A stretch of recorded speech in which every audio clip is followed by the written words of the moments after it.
है, गुस्साती क्यों है? लेकिन लड़का अच्छा है, तेरे लिए ही रखा था। वे दोस्तों कहते हैं कि पहला प्यार किसी से भी हो जाता है। सीमा की फ्रेंड ने उससे मजाक किया था, लेकिन उसने इसे सीरियसली ले लिया। वो एक घर जाने के बाद वो भी बबलू के बारे में सोचने लगे, तो उसे भी थोड़ा थोड़ा एहसास होने लगा। उसको भी थोड़ी थोड़ी, उसके अंदर भी थोड़ी थोड़ी फीलिंग्स होने लगी। तो फिर अगले दिन आया, वे कॉलेज के लिए निकलती है, पुल पर पहुंचती है।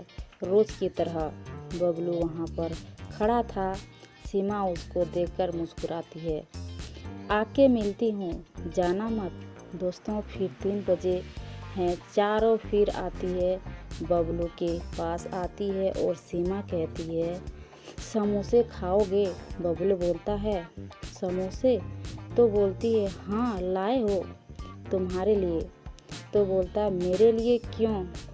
क्यों यार, तुम लोग समोसे। खैर वे लोग खाने लगे उसी जगह जाके। पुल के नीचे कुछ और भी लाए थे। खाते खाते सीमा ने कहा कि तुमने हमको मछली खिलाया था और हम तुमको समोसा खिला रहे हैं। बबलू ने कहा, मैंने तो मछली पकड़ के भी खिलाया तुम हमें क्या सिखा रही हो? और लड़कियां कहती है, हम क्या सिखाएंगे तुमको, हम पढ़ाई करते हैं, पढ़ लो कुछ हमरे साथ। तो बोलता है, मैं भी पढ़ा लिखा हूँ, ऐसी कोई बात नहीं है। मैंने D.Pharm कर रखा है लखनऊ से, अभी अभी मेरी पढ़ाई पूरी हुई है। वे हैरान रह जाती है, बोलती है, फिर तुम मछली क्यों मार रही हो? बोलता है, मेरी मम्मी की तबीयत खराब है, डॉक्टर ने कहा है कि मछली वगैरह खिलाया करो, तो इसीलिए मैं मछली मारता हूँ। और मेरे कास्ट भी यही है, मेरा नाम है बबलू निषाद और बगल ही की गांव में कर्मा का रहने वाला हूँ, जो कि है। उन्होंने बोला कि यह यहीं का रहने वाला हो जाता है, मोहल्ला ही, तो इसीलिए मछली मारता हूँ, पकड़ता हूँ और कभी कभी वैसे मेरे पिताजी मारा करते हैं। दोस्तों मात्र 2 ही 4 दिन की मुलाकात के बाद सीमा और बबलू एक दूसरे को चाहने लगते हैं। दोनों एक दूसरे का नंबर ले लेते हैं और एक दूसरे से बात करते हैं। वे उस पुल पर जाते हैं, मुलाकातें होने लगे, अगले अन्य जगहों पर भी मिलने लगे। और लेकिन दोस्तों कहते हैं कि कुछ भी प्यार छुपाए से छुपता नहीं है।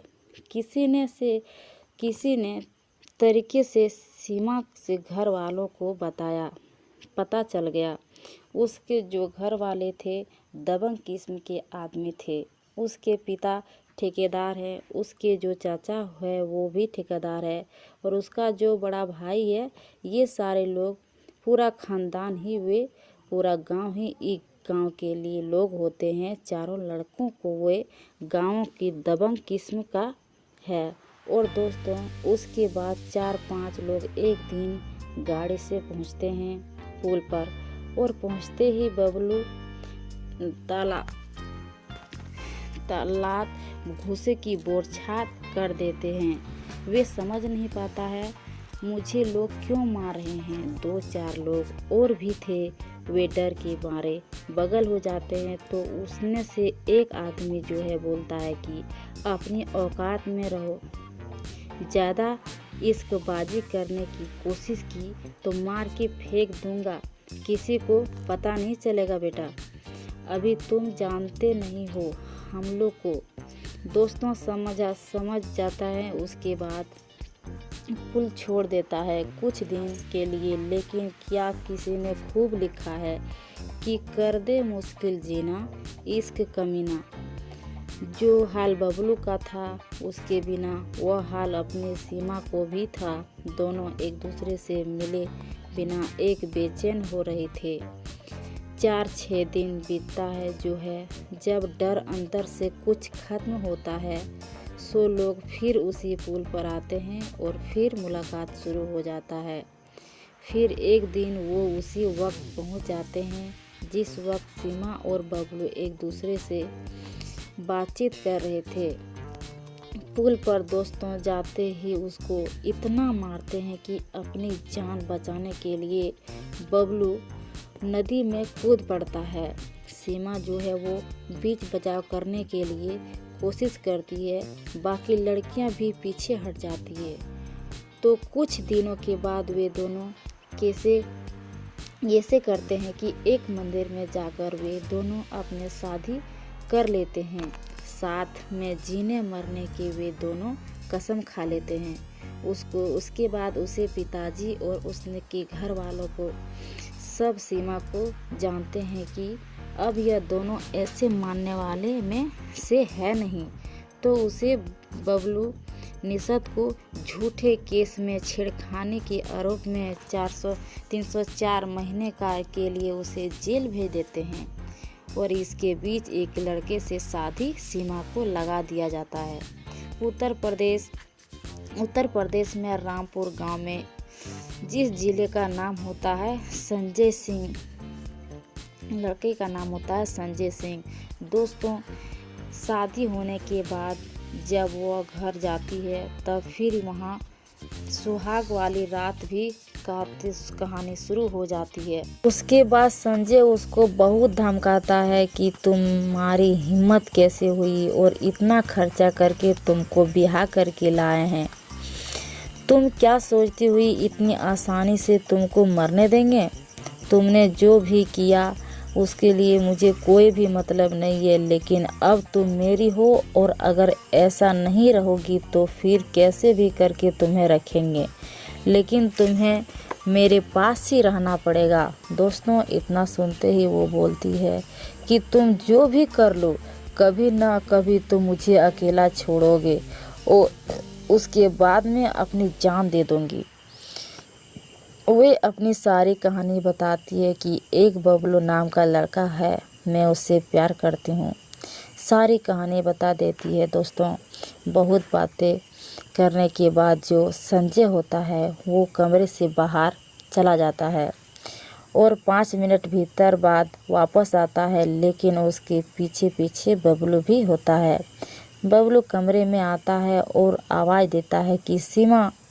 बबलू की आवाज़ जब उसके कानों में पड़ती है तो सीमा उधर देखने लगती है, फिर उसको देखते रह जाती है, फिर संजय को देखती है। संजय बोलता है, लो तुम्हारा बबलू आ गया। दोस्तों बेड पर से वो कूद पड़ता है और आते ही उसके गले में लिपट जाती है। उसके बाद रोने लगती है। उसके बाद उसके समझ में नहीं आ रहा था कि ये सब क्या हो रहा है। ऐसा लग रहा था कि जैसे कोई सपना देख रहा हो। लेकिन तभी उस कमरे में अन्य 2-4 रिश्तेदार आए हैं और सारे लोग खुशी से ताली बजाते हैं। उसके बाद संजय बताता है पूरी कहानी। अब सीमा को समझ में नहीं आता है ये सब क्या हो रहा है, क्या उसके साथ हो रहा है, कोई चालाकी चल रही है या सब क्या हो रहा है। लेकिन संजय उसके बाद सारी कहानी बताता है। तो उसी दिन बबलू जो समंता में घर आता है शादी वाले दिन ही, और उसके बाद उसके कार्ड में उसका एड्रेस बता देता है कि तो वो सीधे रामपुर पहुंच जाते हैं गाड़ी बुक करके। और वहां जब देखता है जो संजय होता है लखनऊ में उसके साथ ही पड़ता है। वे जाते हैं और संजय भी हैरान हो जाता है, यार मैंने तो इसको बुलाया नहीं था, मेरे पास कुछ दोस्त तो आए हुए हैं लेकिन मेरे इनको बुलाया भी नहीं था, कहाँ से आ गया, कैसे आ गया। फिर वो कहता है, अरे बबलू भाई आ गया आप, चलो बड़ा अच्छा हुआ यार, बड़ा लेट आया। लेकिन बबलू गुमसुम सा रहा और बोला, क्या हुआ भाई। फिर वो उसको सारी कहानी बताता है कि देखो भाई ऐसे बात। हाँ, उसको कहानी सुनाने के बाद संजय बोलता है, देखो यार ये शादी वाले दिन ऐसे दिल तोड़ने वाली बात मत करो। मैं भी उस लड़की से बहुत पसंद करता हूँ और जब तुम इतना प्यार करते थे और वो तुम्हें इतना प्यार करती थी। तुम बताए भी थे 1-2 बार कि हाँ तुम्हारी किसी लड़की से चक्कर चल रहा है, तो तुम शादी क्यों नहीं कर ली। फिर वो जो है बोलता है कि मेरे ऊपर क्या क्या बीता, मुझे मारा गया, 2 बार मुझे जो है कि जेल भी भेजवाया गया फर्जी केस में। उसके बाद संजय सोच में पड़ गया, उसे कुछ समझ में नहीं आ रहा था। फिर वो अपने पापा को बुलाया और ये 3 लोगों अकेले में बातें करते रहे। तो बबलू को हाथ में कागज़ का टुकड़ा होता है, जिसको जो है अपनी सहेली से सीमा उसके घर में भिजवाई रहती है।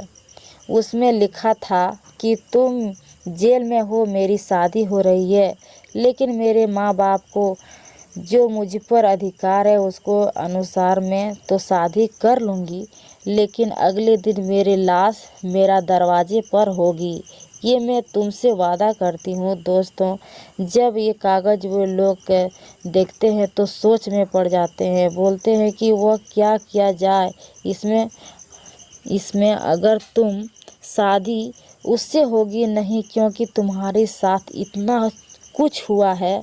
अगर तुम फिर जाओगे तुम्हें मार पीटेंगे। तो लोग प्लान बनाते हैं कि ये बात किसी को ना बताई जाए। जैसे शादी हो रही है होने दो, तुम शादी मंदिर में कर चुकी हो तो तुम्हारा पहले कर चुकी हो शादी। मेरे जो भी है वो समझो फर्जी है।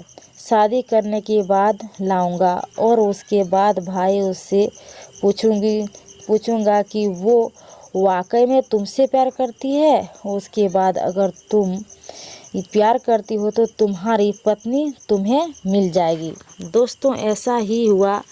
संजय उसे लाख समझाने की कोशिश करता कि उसे भूल जाओ, ये करो वो करो, लेकिन वो लड़की अपने बात पर एकदम अटेत रहती है। सीमा उसके बाद दोनों एक दूसरे से मिलती है और उसके पिताजी बोलता है कि अब तुम्हारा कोई कुछ नहीं कर पाएगा।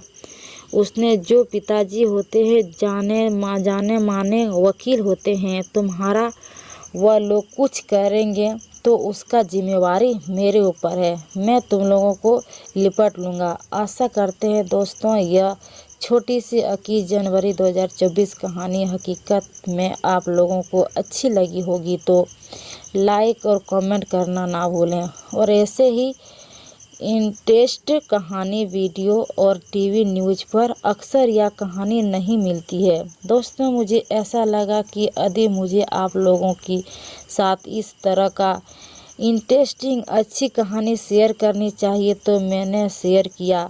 ज़रा भी अपनी को अच्छी लगेगी तो सब्सक्राइब ज़रूर कर लीजिए और ऐसे भी सुनने के लिए